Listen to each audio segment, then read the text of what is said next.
ஏஷ நாராயண ஸ்ரீமான் க்ஷீரார்ணவ நிகேதனஹ நாகபர்யங்கமுத்ஸ்ருஜ்ய ஹ்யாகதோ மதுராம் புரீம். இந்த புராண ஸ்லோகத்தாலே வைகுந்தத்தில் நாராயணனாக எழுந்தருளியிருந்தவர் திருப்பார்கடலிலே வாசுதேவனாக வியூக வாசுதேவனாக சயனித்தார். அவரைத்தான் அவதாரத்துக்கு முன்னோடின்னு சொல்லுவர். அங்கிருந்து எழுந்திருந்து மதுரா நகரத்தில் ஸ்ரீ கிருஷ்ணனாக அவதரித்தார். நாராயணனே வாசுதேவனாய், வாசுதேவனே கண்ணனாக இப்பூவுலகத்தில் பிறந்தார். இவ்வர்த்தத்தை உணர்ந்த ஆண்டாள் அவனையே அடைய வேணும் என்று ஆசை கொண்டாள். எப்ப வைகுந்தத்திலிருந்து நம்மை தேடி பெருமான் எழுந்தருளி உள்ளாரோ அப்ப நம்முடைய கடமை அவரை பற்றுவதுதானே. மேலும் அவருக்கு நமக்கு உண்டான சம்பந்தத்தை நாராயண நாமத்தாலும் வாசுதேவ நாமத்தாலும் ஸ்ரீ கிருஷ்ண நாமத்தாலும் தெரிந்து கொள்ளுகிறோம். பெருமான் கொடுத்த அஷ்டாட்சர மந்திரத்தின் ஏற்றமும் துவாதசாட்சரின்னு கொண்டாடப்படுகிற வாசுதேவ மந்திரமும் ஷடக்ஷரின்னு சொல்லப்படும் விஷ்ணு மந்திரமும் நமக்கும் அவனுக்கும் உண்டான ஒழிக்க ஒழியாத கெட்டியான சம்பந்தத்தை தான் குறிக்கும். இத்தனை சம்பந்தம் இருக்கும்போது அனாதி காலம் பாபத்துக்கு வசப்பட்டவர்களாய் கர்மவசப்பட்டு பெருமான நோக்கி நெருங்கி செல்லாமல் பிரிந்து பிரிந்து சென்று விட்டோம். அது கூடாது. அவனை அடைந்து கைங்கரியம் பண்ணுவதே பரமபுருஷார்த்தம். இது ஆண்டாள் அறிந்தது ஆச்சரியமில்லை. அதை நமக்கும் உரைக்க வேணும் என்பதற்காகவே திருப்பாவை 30 பாசுரங்களை பாடினாள். இதில் இன்றைய நாள் பாசுரம் 25வது பாசுரம். நாம் இவ்வளகாரும் பார்த்த ஸ்ரீ கிருஷ்ண ஜனனம், ஸ்ரீ கிருஷ்ணனுடைய வளர்ப்பு, அவர் செய்த சேட்டிதங்கள் அனைத்தையும் இந்த பாசுரத்தில் சுருக்கமாக ஆண்டாள் அனுகிரகிக்கிறாள்.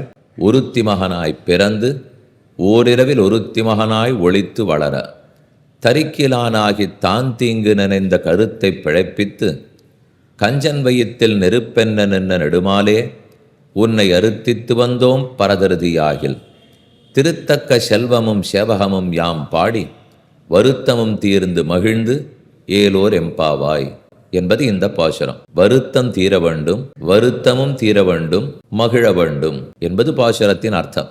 ஆண்டாள் எதற்காகவோ இத்தனை பெண் குழந்தைகளை கூட்டுண்டு கார்த்தாலேருந்து 3 மணியிலேருந்து நம்ம வீட்டு வாசலுக்கு வந்திருக்காளே, ஏதோ வேணும் போல் இருக்கு அப்படின்னு இவர் ஏதோ தானா கற்பனை பண்ணிட்டு இப்போ ஏதோ வேணும் போல் இருக்கு நினைச்சிருந்து என்னை பிரார்த்தித்து எதற்காக வந்தீர்கள், என்கிட்ட எதற்கு வந்தீர்கள், என்ன அர்த்தித்து வந்தீர்கள், என்னிடத்தில் எதை கேட்டு வந்தீர்கள். ஆண்டாள் ஒரே வரி, ஒரு வார்த்தையில பதில், உன்னிடத்தில் உன்னை கேட்டு வந்தோம். யாரோ ஒரு சுவாமி பெரிய ராஜா மந்திரி பார்க்கறதுக்காக போனேன். பார்க்க உங்களுக்கு என்ன வேணும், நான் என்ன செய்யலான்னா, இல்லை உங்க நாற்காலி வேணும்ட்டு இப்படின்னு அவர் ஆடியே படுவிருப்பார். அவரே நாற்காலி ஆடிடக்கூடாதுன்னு பயந்துட்டு இருக்கார். இதுக்கு மேலே நாம வேற போய் அவர்கிட்ட போய் இல்லை சுவாமி உம்ம நாற்காலி தான் வேணும், இல்லை தேவரீர் பதவியை வாங்கிக்கலான் இருக்கேன்னா முதல்ல வாசல்ல இருக்கிறவனை கூட்டு இவரை கழுத்து பிடிச்சு தள்ளு, உள்ளே விடாதேன்னுவா. அப்போ ஆண்டாள் சொல்ல வந்தது, உங்ககிட்ட எதை பிரார்த்தித்து வந்தோம்னு கேட்டியே, உன்னை அறுத்தித்து வந்தோம், உன்னிடத்தில் உன்னை அறுத்தித்து வந்தோம். அறுத்தித்துங்கிறது அர்த்தித்து. சம்ஸ்கிருதத்தில் அர்த்தி அர்த்தன்னு இருந்தா தமிழ்ல அப்படியே எழுத முடியாது. அறுத்தித்து வந்தோம். இப்போ உமான்னு இருந்தா உமைன்னு எழுதலையா, உஷான்னு இருந்தா உஷைன்னு எழுதுருவோம். விஷ்ணுன்னு எழுதினா விட்டுன்னு தான் எழுத முடியும். விஷ்ணுன்னு தமிழ்ல வார்த்தை கிடையாது. விட்டு விட்டு சித்தன் விட்டு சித்தன்னு சொல்லலையா சுவாமி, விஷ்ணு சித்தனை ஏன் விட்டு சித்தன்கிறான், இஷ்யூ இல்லை, அதனால தான் விட்டு சித்தன்னு சொல்லிட்டு இருக்கோம். இங்கேயும் பார்த்தீங்கன்னா உன்னை அறுத்தித்து வந்தோம் பரதருதி ஆகில், உன்னை பிரார்த்தித்து வந்தோம். பெருமான் கேட்டது, என்னிடம் என்ன கேட்டு வந்தீர்கள். இவர்கள் சொன்னது, எதையும் கேட்டு உன்னிடத்தில் வரவில்லை. அப்படின்னால் உன்னிடத்துல வந்து வேற எதையும் கேட்கல. அவருக்கு இன்னொரு சந்தேகம், அப்ப வேற யார்கிட்டையானும் போய் என்ன கேட்டுன்னு போயிட்டோ, இல்லை அதையும் பண்ண மாட்டோம். இப்போ உன்னிடம் தான் வருவோம், உன்னைத்தான் கேட்போம். அப்ப உன்னிடம் உன்னையே பிரார்த்தித்து நின்றோம். அதுதான் உன்னை அறுத்தித்து வந்தோம் பரதருதியாகில். பாட்டினுடைய பதபதார்த்தம் பார்க்கலாம். ஒருத்தி மகனாய் பிறந்து ஓரிரவில் ஒருத்தி மகனாய் ஒளித்து வளர. ஒருத்தி மகனாய் பிறந்தான், தேவகிக்கு குழந்தை கண்ணனாக பிறந்தான். மதுரா நகரத்தில் அவதரிச்சதை சொல்லிட்டார். ஒருத்தி மகனாய் பிறந்து கண்ணனாக பிறந்தது. ஓரிரவில் ஒருத்தி மகனாய் ஒளித்து வளர. அதே நாள் ராத்திரிக்குள்ள புறப்பு போயிட்டார். ஓரிரவில் யமுனை ஆற்ற கடந்தார், கோகுலத்தை அடைந்தார். அடைந்து ஒருத்தி மகனாய் ஒளித்து வளர மறைஞ்சு என்னமோ கம்சனை கண்டு பயமா, அவன் அசுரர்கள்லாம் அனுப்புவாளாம், அதனால இவன் கண்ணில் படக்கூடாதுன்னுட்டு இப்பெல்லாம் அது எல்லாரும் பார்க்குறோம், நமக்கு தெரியறது, கதையாக தெரியறது. இத்தனையும் எழுதி வச்சுருந்து தலையில் கூடையில் தூக்கின்னு போகிறான். ராத்திரி ஒருத்தருக்குமே தெரியாதான். அந்த பக்கம் 10 மைல் சுவாமி, இங்கேருந்து கல்லை விட்டுருந்தா அங்கே போய் விழும், இங்கே இருக்கிற அங்கே போய் இடத்துல மறைஞ்சு வாழ்வரான். இவன் அதுக்கு ஒருத்தரா பயந்துன்னு போய் அசுரனா அனுப்பிச்சுட்டு இருக்கானா. நன்னாருக்கு வேடிக்கையும் விளையாட்டுனது இருந்தது. ஒருத்தி மகனாய் பிறந்து ஓரெருவில் ஒருத்தி மகனாய் ஒளித்து வளர. அப்ப பிறந்து வளர, பிறந்தது இங்கே, வளர்ந்தது அங்கே. அங்கே யசோதைக்கும் நந்தகோபாலனுக்கும் வளர்ந்தார். ஒருத்தி மகனாய் ஒளித்து வளர தரிக்கிலானாகி. ஏதோ ஒரு சின்ன பிள்ளை தம் மருமகன், இவனுக்கு சகோதரி பிள்ளை தானே அது, கம்சன் கொஞ்சமான விட்டு கொடுத்தானோ, தரிக்கிலானாகி.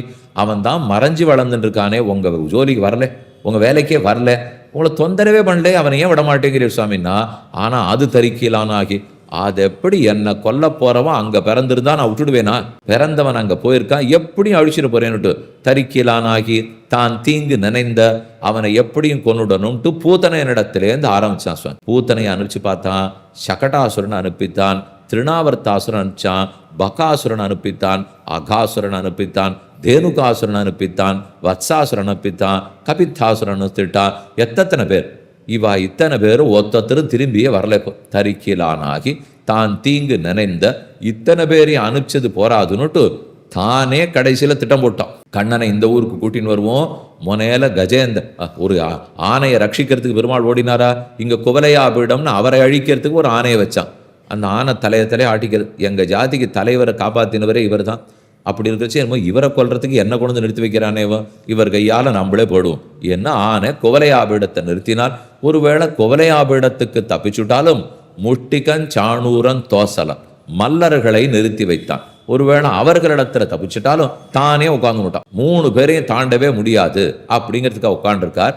தான் தீங்கு நினைந்த கருத்தை பிழைப்பித்து. அப்ப கம்சன் கண்ணனை அழிக்க வேண்டும்னு தீங்கு நினைந்த, தான் தரிக்கிலானாகி தான் தீங்கு நினைந்த கருத்தை பிழைப்பித்து. உன் கருத்து தப்பு, நீ நிச்சயமா இதை நிறைவேற்ற முடியாது. கருத்தை பிழைப்பித்து கஞ்சன் வயிற்றில் நெருப்பென்ன நெடுமாலே. கம்சனுடைய வயிற்றில் நெருப்பு போலேனால் அவனுக்கு தீங்கு செய்தவனேன்னு அர்த்தம். அப்போ அசுரர்களுக்கு தீங்கு செய்கிறாள், நல்லவர்களுக்கு நல்லது செய்கிறாள். பரித்ராணாய சாதுனாம் விநாசாய ச துஷ்கிருதாம் தர்ம சம்ஸ்தாபனார்த்தாய சம்பவாமி யுகே யுகேன்னு சொன்னார். இப்போ பாட்டிலேயே பாருங்க, சம்பவாமி யுகே யுகே. ஒருத்தி மகனாய் பிறந்து சாது பரித்ராணம் துஷ்ட நிரசன 2 நடக்கணும். துஷ்டர்களை நிரசித்தாரா, கஞ்சன் வயிற்றில் நெருப்பென்னு நெடுமாலே. சாதுக்களை ரட்சித்தாரா, வருத்தமும் தீர்ந்து மகிழ்ந்து. அப்போ 3 ஒரே பாட்டில் இருக்கு பாருங்க. இப்போ ஒருத்தி மகனாய் பிறந்து கண்ணன் அவதாரம், சம்பவாமி யுகே யுகே. அடுத்தது ஒருத்தி மகனாய் ஒளித்து வளர்ந்து தான் தீங்கு நினைந்த கம்சனுக்கு கட்டம் கொடுத்தது சாதுபரி துஷ்ட நிரசனம். சாது பரித்ராணம் கோபிமார்கள் எல்லாருக்கும் வருத்தமும் தீர்ந்து மகிழ வைத்தார். பாசுரார்த்தம். அப்ப தான் தீங்கு நிறைந்த கருத்தை பிழைப்பித்து கஞ்சன் வயிற்றில் நெருப்பென்ன நெடுமாலே. நெடுமாலே, நெடுமால்னா மால்னா பித்து, நெடுமால்னு சொன்னா நெடிய காலத்துக்கு நினைவில் கொண்டிருக்கும் அவர். ஏனால் கம்சனை முடித்து விட்டு நேர ஓட்டமா சிறைச்சாலைக்குள்ள ஓடினார். அங்க போய் பெற்றவர்கள் தாய் தந்தை காலில் விழுந்தார். 10 வருஷத்துக்கு முன்னாடியிலேருந்து எப்பை வாழ சேவிப்போம்னு அவர்களையே நினைவில் வச்சுருக்காராம். அந்த நினைவோட ஓடி வந்தாரோ இல்லையா. நெடுமால், நெடுமை என்ன, காலத்தால் நெடுமை 10 ஆண்டுகள். 10 வருஷமா இவளை சேவிக்கலையோ இல்லையோ. பெத்த குழந்தை அப்பா அம்மாவை 10 வருஷம் பார்க்கலன்னா அதுதானே சுவாமி முக்கியமான நேரமே. அதுல போய் பார்க்காத சேவிக்காத இருந்துட்டா. கஞ்சன் வயிற்றில் நெருப்பென்ன நெடுமாலே. சரி, இவ்வளவு தூரம் என்ன கொண்டாடினீர்களே, என்ன வேணும்? பதில், உன்னை அறுத்தித்து வந்தோம். தேவரீரிடத்துல வேற எதையும் வேண்டி வரவில்லை. உன்னை வேண்டி மற்றோரிடத்தில் செல்லவில்லை. உன்னிடத்தில் மற்றொன்றை பிரார்த்திக்கவும் இல்லை. உன்னால் உன்னை பிரார்த்தித்தோம். நீதான் சாதனமா இருக்கணும், நீதான் புருஷார்த்தமாக இருக்க வேண்டும். அப்ப உன்னை அறுத்தித்து வந்தோம் பறை திருதியாகில். கைங்கரியமாகிற புருஷார்த்தத்தை நீதான் கொடுக்க வேண்டும். கொடுத்துட்டியானால் பறை திருதியாகில் திருத்தக்க செல்வமும் சேவகமும் யாம் பாடி. மகாலட்சுமி தேவி கூட பெருமைப்படக்கூடிய செல்வம் உங்கள்கிட்ட இருக்கிறது வெறுமையாப்போ. திருத்தக்க செல்வம், மகாலட்சுமிக்கேற்ற செல்வம், மகாலட்சுமியே விரும்புகிற செல்வம். அப்படிப்பட்ட திருத்தக்க செல்வமும் சேவகமும் உனக்கு இருக்கிற விபூதி, சொத்து, ஐஸ்வர்யம் இந்த ஜகத்து முழுக்க ஒன்றுது இல்லையா. அது அத்தனையும் திருத்தக்க செல்வமும் சேவகமும் உன்னுடைய ஆச்சரியமான பிரதாப செயல்களையும் விக்கிரமத்தை வெளிப்படுத்தும் செயல்களையும் திருத்தக்க செல்வமும் சேவகமும் யாம் பாடி. அதனன்ன வாயார பாடி. பாட பாட வருத்தம் தீரும், வருத்தமும் தீரும், மகிழ்வோம். அப்ப கைவல்யத்தில் ஆசை ஒழியும், கீழே ஐஸ்வர்யத்தில் ஒழியும். பகவதனுபவ பிரீதிகாரித கைங்கெண்டமாகிற முக்தியை பெறுவோம். அந்த மோட்சத்தில் ஆசை பாருங்க, அழகு. இந்த ஒரு மாதிரி நம்ம ருசித்து பார்த்துடலாம். என்ன, இப்போ பெருமானை அனுபவிக்கணும், குணத்தை அனுபவிக்கணும், பிரீத்தி வரும், கைங்கரமானும். இதுல நடுவில் ஒண்ணு இப்ப இந்த உடல் விட்டுட்டு போகணும்னு இல்லவே இல்லை பாருங்க. அதனாலதான் ஆழ்வார்கள் அதை இங்க பண்ணிட்டு இருந்தா கூட மோட்சம் அடைஞ்சு விட்டதாவே ஆனந்தப்பட்டுட்டா. அங்க போய்த்தான் அடையணுங்கிறது இல்லை, இதையே இங்கேயும் பண்ணலாமே. இப்ப பெருமானுடைய அனுபவத்திலே இருக்கேன், அவரிடத்துல பிரீத்தியோடு இருக்கேன், கைங்கரம் பண்ணிட்டு இருக்கேன்னால் இதைத்தான் அங்க போய் பண்ண போறேன். அப்ப இங்கேயே பண்ணிட்டு தான் இருக்கேன். இப்போ இகைவ தைர்ஜித சர்கான்னு கண்ணன் சொல்றார். இங்கேயே அவன் இந்த சம்சாரத்தை ஜெயித்து விடுகிறான்.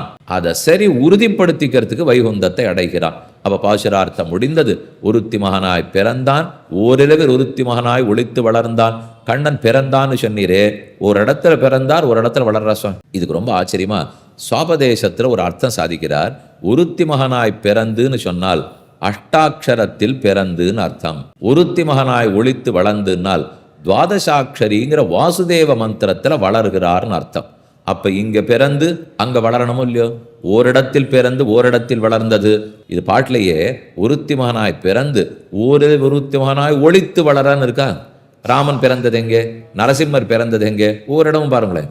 வாமனர் பிறந்தது எங்கே? நரசிம்ம அவதாரம் பாருங்கோ, வாமனாவதாரம் பாருங்கோ, ராமாவதாரம் பாருங்கோ, கிருஷ்ணாவதாரம் பாருங்கோ. 4லையுமே எடுத்துட்டீங்கன்னா இந்த பாட்டு பொறுத்து போயிடும். இப்போ ஒருத்தி மகனாய் பிறந்து நரசிம்ம பெருமான் எங்க பிறந்தார், எங்க ஒளிச்சு வளர்ந்தார்? இதோ இருக்கிறார்னு பிரகலாதன் கை காட்டினானோ இல்லையோ, இருந்த சமயத்துக்கு பிறந்துட்டார். இவன் போய் தட்டினானோ இல்லையோ, அளந்திட்ட தூணை அவன் தட்ட ஆங்கே வாழுயிர் சிங்க உருவாய் வளர்ந்துட்டு கிடுகிடுன்னு அவ்வளவு பெரிய ரூபத்தோட வளர்ந்து நின்னார். அப்ப நரசிம்ம அவதாரத்துல பார்த்தீங்கன்னாலும் மறைஞ்சிருந்து வெளியில வந்தாருங்கிறது தெரியறது. அடுத்தது ஸ்ரீநிருசிம்மன், நரசிம்ம பெருமானுக்கு அடுத்தது வாமனமூர்த்தி ஒருத்தி மகனாய் பிறந்து அதிதி கஷ்யபருக்கு குள்ளமான வடிவத்தில் பிறந்தார். ஒருத்தி வளர வளர திருவிக்கிரமாவதாரமாக வளர்ந்துட்டார். அப்போ பிறந்தது வளர்ந்தது ரெண்டும் வாமன திருவிக்கிரமாவதாரத்திலையும் பார்த்துடலாம். நிருசிம்மாவதாரத்தில் பார்த்தோம், ராமாவதாரத்தில் பண்ணாரா? ஒருத்தி மகனாய் பிறந்தார், நாட்டில் தசரத மைந்தனாக பிறந்தார். நாட்டில் ஆனால் அப்படி இறந்தார். ஒளித்து வளர 14 வருஷம் காட்டுக்கு போயிட்டாரே, யாருக்கும் தெரியாம எங்க இருக்கோமே சொன்னாதான் அங்கதானே வளர்ந்தார். இப்போ ஆக நரசிம்மமும் அப்படித்தான் இருக்கு, ராகவ சிம்மமும் அப்படித்தான் இருக்கார், யாதவ சிம்மமும் அப்படித்தான் இருக்கார். சுவாமி எங்க ரங்கேந்திர சங்கம் திருவரங்கநாதன் அப்படித்தான் ஒருத்தி மகனாய் பிறந்தார். ஒருத்தி மகனாய் முதல்ல பிறந்தது க்ஷீராப்தி, ஒருத்தி மகனாய் பிறந்தது. அங்கேருந்து வந்து வளர்ந்தது சத்தியலோகம். இவர் ரொம்ப ஜாஸ்தி. மற்ற பேர்லாம் ஒரு இடத்துல பிறந்து ஒரு இடத்துல வளர்ந்துட்டாரோ இல்லையோ, ஒருத்தி மகனாய் பிறந்து சத்தியலோகத்தில் போய் வளர்ந்து அங்கிருந்து இப்போ ஒருத்தி மகனாய் பிறந்து சத்தியலோகம்னு வச்சுங்க. ஒளித்து வளர கீழே இறங்கி வந்தது சரையூ நதி கரையில் அயோத்தியா. அப்புறம் அந்த அயோத்தியிலேருந்து புறப்பட்டு வந்துட்டார். லங்கைக்கு போகும் வழியிலே கீழே இப்போ ஸ்ரீரங்கத்திலையும் வந்து எழுந்துள்ளார். ஒருத்தி மகனாய் பிறந்து ஓரிரவில் ஒருத்தி மகனாய் ஒளித்து வளர ஸ்ரீரங்கம்.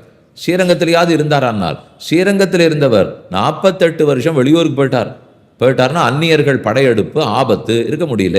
1323 கிளம்பினார். 1371 தான் திரும்பி வந்தார். ஒளித்து வளர. ஆக யாரை பார்த்தாலும் இது விடாது போல் இருக்கு சுவாமி. ஒருத்தி மகனாய் பிறந்தார். அந்த பிறந்த சமயத்திலேயே தந்த காலில் விளங்கர வந்து தோன்றிய தோன்னல் பின் தமியந்தன் சிந்த போய் திருவருள் அவனுடைய பெருமளவிருந்தேனை மந்தமாருதம் வனமுற தட வந்து வரி செய்வதொழியாதேன்னு திருமங்கையாழ்வார் பாசம். அவர் பிறந்த உடனே அவர் அப்பா அம்மா காலில் இருக்கிற விலங்கு வெடிக்கலே. அவர் பிறந்தால் தாய் தந்தையர் காலில் விலங்கு வெடித்ததே. அவர் பிறந்தார்னு நாம் நினைத்தால் நம்முடைய விலங்கான சம்சாரக்கட்டும் வெடிக்கும். இதைத்தான் ஆண்டாள் சொல்ல வருகிறாள். அவர் ஒருத்தி மகனாய் பிறந்தார்ங்கிறத நீ நினைச்சியானா நீ பிறக்க வேண்டிய தேவையில்லை. அழகா கேள்வி கேட்டார். மகன் ராமனைத்தானே சொல்லுவா. இந்த பிள்ளை என்ன பண்ணார்? என்னமோ ஒருத்தி மகன் இங்கே சொல்றா, ஒருத்தி மகன் அங்கே சொல்றா. இவர் ஒண்ணுமே பண்ணலையே சுவாமி. என்னைக்கு அப்பா அம்மா சொன்னபடி கேட்டிருக்கார். ராமன் பாருங்க உண்டுன்னு சொன்னார் நேற்றுக்கு ராஜ்யம், இன்னைக்கு இல்லைன்னு விட்டார். அப்படியே சரின்னு ஒத்துன்னு போயிடல. பரத்வாஜர் சொன்னார், ராமன் கேட்டார். விஸ்வாமித்திரர் சொன்னார், கேட்டார். சரபங்கர் சொன்னார், சுதீஷ்ணர் சொன்னார், அகஸ்தியர் சொன்னார். யார் சொன்னாலும் கேட்கிறார் பாருங்க. அப்ப எங்க ராமன் தான் மகன், கண்ணன் மகனா? இது கேள்வி. அதுக்கு ஆச்சாரியன் திருப்பி பதில் கேட்டார். வாஸ்தவம் நான் மாத்தி கேட்கிறேன், கண்ணன் தான் மகன், உங்க ராமன் மகனா? ஏன் இப்படி கேட்டீர்? எல்லாரும் மகன்கிறா. நின்னையே மகனாக பெறப்பெறுவேன் 7 பிறப்பும் நெடுந்தோள் வேந்தே தசரதன் சொல்லிக்கிறார். பெறணும்னா ஒன்னா தான் நான் மகனாக பிறக்க வேண்டும் ஆசையோட சொல்றாரோ இல்லையோ. அப்ப இத்தனை பேர் மகன் ராமனைத்தானே கொண்டாடி இருக்காருனால், ராமன் தந்தை சொல் மிக்க மந்திரம் இல்லைன்னு எப்ப நடந்தார்? 25 வயசுக்கு. அப்பதானே காட்டுக்கு போனார். ஆனா எங்க கண்ணன் எப்ப அப்பா சொன்னதை கேட்டார் தெரியுமோ? பிறக்கும் போது ஜாதோசி தேவதேவேஷ சங்க சக்கர கதாதர. பிறக்கும் போது சங்க சக்கரத்தோட சகலாபரணத்தோட பிறந்தார். தேவகி பயந்தே போயிட்டா. உபசம்ஹர விஸ்வாத்மன்னு ரூபமேத்தது அலௌகிகம், இந்த ரூபத்தை பார்த்து தாங்காது, கம்சன் காதுக்கு செய்தி போடும் குழந்தாய் நீ உடனே மறைச்சுக்கோன்னால் சட்டுன்னு மொத்தத்தையும் மறைச்சுனுட்டா. சின்ன குழந்தையா படுத்துனுட்டார்னால் பிறந்த குழந்தை அப்பா சொன்னதை கேட்டா வசத்தியா, என்னமோ 25 வயசுக்காரர் கேட்டாருங்கிறீர, அவன் மகனா இவன் மகனானால் பேசாமல் இருந்துட வேண்டிதான். ஏன்னா இது நம்ம பேசவே முடியாது இப்போ. அப்போ மகன்னு சொன்னால் கண்ணன் தான். ஒருத்தி மகனாய் பிறந்து ஓரிரவில் ஒருத்தி மகனாய் ஒளித்து வளர, இங்கே பிறந்ததே ஆச்சரியம். அதை விட ஒளித்து வளர ஒழிக்கணுமா? அவருக்கு ஏதான பயமானால் மேல்கோட்டையில் போய் ராமானுஜர் 12 வருஷம் ஒளித்து வளர்ந்தாரான்னார். ஒரு பயமும் இல்லை, அங்கே 4 கைங்கன் இருக்கு, அதுக்காக போயிருந்தார், பண்ணார், திரும்பி வந்துட்டார். இதற்கு பின்ன கிருமிகண்ட சோழன்னு சொன்னீரேன்னா அவன் ஏதோ ஒரு வியாஜம், ஏதோ ஒன்று சரித்திரம் மேலே ஓடி ஆகணும் இல்லையோ, அதற்காகனு சொல்லுகிறார். அப்போ ஒருத்தி மகனாய் பிறந்து ஓரிரவில் ஒருத்தி மகனாய் ஒளித்து வளர, அந்த வளர்ந்ததிலே எத்தனையோ சரித்திரம். கண்ணன் கௌஸ்துப ஸ்வஸ்தி தீபம் நீலநாயக கல்லு சாத்திப்பார். ஏன்னா வெளிச்சம் வேணுமோ இல்லை திருடுறதுக்கு, வெளியிலெல்லாம் விளக்கு பிடிச்சா வெளிச்சம் வந்துடும். அதனால் இங்கே சாத்தினுட்டு ஒரு பெரிய போர்வை சால்வை எடுத்து மேலே போத்தினுடுவார். இருட்டாக இருப்பார், அவரே இருட்டு. அதனால் இருளன்ன மாமேனி, இருட்டோட இருட்டா அப்படியே போகிறார். வீட்டுக்குள்ளே போயிட்டார், பாத்திரத்தை ஒவ்வொன்றா தொடரார். அதுக்கு கண்ணு தெரியணும்னா உத்திரியத்தை கழட்டுவார். கழட்டினா பளீர்னு இந்த கௌஸ்துப தீபம் வெளியில் வெளிச்சம் வரும். அந்த வெளிச்சத்தில் கண்டுபிடிச்சிருவார். கண்டுபிடிச்சு மானையிலேருந்து இருக்கிறதுல சாப்பிட்டு யாரான்னு வராப்புல சந்ததி கேட்டது உத்திரியத்தை முழுடுவார். வந்தவ பார்த்துட்டு வெண்ணையை வச்சிருந்தமே காணமேன்னா பேசாம படுத்துட்டு இருக்கணும் இல்லையோ. உடனே எழுந்துருது, நான் தான் திருடினேன்னு சொல்றையான்னார். போருமே ஆயிடுத்தோ இல்லையோ இப்போ. ஏன்னா அவர் அந்த வெண்ண வார்த்தையுள் சீத்த புண்டழு ஊத்தவப்பன் தன்னை குருகூர் சடகோவரன் ஆட்சி ஆகி அன்னையால் வெண்ணையை வச்சிருந்தமே காணமே நச்சே முகம் பொறுமருது, நெத்தி வேர்த்தி போடுத்து, தலையில கட்டி விட்டுருந்ததெல்லாம் அவந்து படுத்து போ, முன்னாடி இருக்கிற மாலை பின்னாடி வந்துடுத்து. இந்த பாடு சிருஷ்டி காலத்தின் போது இவர் படித்தது கிடையாதுன்னா, உலகத்தையே சிருஷ்டித்தார், ஒன்றும் நடந்ததில்லை, ஒரு துளி மாற மாட்டார். ஆனால் என்னமோ வெண்ணைய திருடனுமே காணமேங்கிறதுக்குள்ள என்ன பாடு, ஒரே பொறுமலா போச்சு. அவள் விடுறதா இல்லை, இன்னைக்கு உனக்கு தண்டனை உறுதி, கொண்டா. பக்கத்தில் இருக்கிற உரலை கொண்டு நிறுத்திட்டா. கையில் எழில்கொள் தாம்பு கொண்டு அடிப்பதற்கு எழுகு நிலையும். பெருமானை பார்த்து கையில் தாம்பை நல்லா முறுக்கிண்டா. அப்படி முறுக்கிண்டு தாம்பு எடுத்து அடிக்க போனாலும் அப்படியே விம்மி விம்மி அழ ஆரம்பிச்சிட்டாள். கண்லேருந்து ஜலஞ்சலமாக கொட்டுறது. தரியார்ந்த தெருங்களிலே போல நின்று தடங்கண்கள் பனிமல்கும் தன்மையான். ஏற்கனவே ஆனக்குட்டி ஆட்டார், கருப்பா வேற இருக்கார். அவள் கையில் மண் எழுதி விட்டுருக்கா. அந்த மையெல்லாம் கண்ணு ஜலத்தில் நனைஞ்சு கண்ணங்கருப்பு. கருப்புன்னா வெறும் கருப்பு இல்லை, கருப்பு, அத்தனை கருப்பு. அப்போ அந்த கருப்பை பார்த்துட்டே இருக்கா. ஊரெல்லாரும் அந்த கருப்பு பார்த்துட்டு நன்னா சிக்கிண்டா அந்த பிள்ளை. இன்னைக்கு இப்போ நாம எத்தனை நாளா என்கிட்ட ஏமாத்திருப்பார், இன்னைக்கு தான் சிக்கிண்டார்னா. கையில் தாம்பெடுத்து இப்படியா பண்ற நீ இப்போ அப்படின்னு அடிக்க போறச்ச ஓன்னு அழுதாராம். அடியே விழலை. அதுக்குள்ள எதுக்கு நீ அடற? அவ கேட்டாப்பா. அடிச்சப்பறம் அழுது என்ன லாபம்? அதுக்காகத்தான் நான் முன்னாடியே அழுதுட்டேன். இப்போ அழுதாலாவது விடுறையான பார்ப்போம்னா சேர்த்து அடிக்கிறியன்னா. அடித்தாள் தீரா வெகுளைகளால் சிக்கனவார் தடிப்ப. பக்கத்தில் உரலை கொண்டு நிறுத்தினா உரலோட சேர்த்து கட்டி வச்சுட்டாப்போ. 10 அடியவர் கெளியவன் பிறர்களுக்கரிய வித்தகன் மலர்மகள் விரும்பும் நமரும் பெறலடிகள் மற்றொரு கடைவெண்ணெய் களவின் உறவடை ஆப்புண்டு உரலினோடு இணைந்திருந்தேங்கி எளிவே எத்திரம் எத்திரம் எத்திரம். 6 மாசம் நம்மாழ்வார் மோகித்தார். நம் அத்தனை பேரையும் சம்சாரத்தில் கட்டி வைக்கிறான். பந்தத்தை அவர்தான் அவிழ்த்து விடுகிறார். ஆனா அவனை போய் இவ கட்டியிருக்கணும்னா ஒருத்தி தான். அவளை ஒருத்தின்னு சொல்லணும்னா வேற என்ன வேணும் ஒருத்திக்கு? இப்போ சர்வலோகத்தையும் கட்டி வைக்கும் சர்வேஸ்வரனை தன் கர்ப்பத்தில் ஒருத்தி வைத்தாள். அந்த ஒருத்தி தேவகி ஒருத்தி தான். வயிற்றில் வச்சதோடு இல்லை, அவனை கட்டி ஒருத்தி வைத்தாள். அந்த யசோத ஒருத்தி தான். அந்த ஒருத்தி மகனாக பிறந்தான், ஒருத்தி மகனாய் ஒளித்து வளர்ந்தான். அப்படி இருக்கிறவனுக்கு இந்த கம்சனுக்கு பிடிக்காத படுத்து இதை அனுபவிச்சுட்டு தன் மருமகன் ஆனந்தப்பட்டிருக்க மாட்டானா? தான் திருந்திருக்க மாட்டானோ? பண்ணாமல் போக உன்னை அறுத்தித்து வந்தோம் பரதருதியாகில் திருத்தக்க செல்வமும் சேவகமும் யாம் பாடி வருத்தமும் தீர்ந்து மகிழனும் உன்னையே அறுத்தித்து வந்தோம் என் அவதார ரகசியத்தோட சேர்த்து சொன்னது 25வது பாசுரம். ஆண்டாள் திருவடிகளே சரணம். மேலே 26ஆம் பாட்டர்த்தம் நாளைக்கு விண்ணப்பிக்கிறேன். இப்போது 25வது பாசுரம் அனுசந்தானம். ஒருத்தி மகனாய் பிறந்து ஓரிரவில் ஒருத்தி மகனாய் ஒளித்து வளர தரிக்கிலானாகி தான் தீங்கு நினைந்த கழுத்தை பிழப்பித்து கஞ்சன் வயிற்றில் நெருப்பென்ற நெடுமாலே உன்னை அறுத்தித்து வந்தோம் பரதருதியாகில் திருத்தக்க செல்வமும் சேவகமும் யாம் பாடி வருத்தமும் தீர்ந்து மகிழ்ந்து ஏலோர் எம்பாவாய்.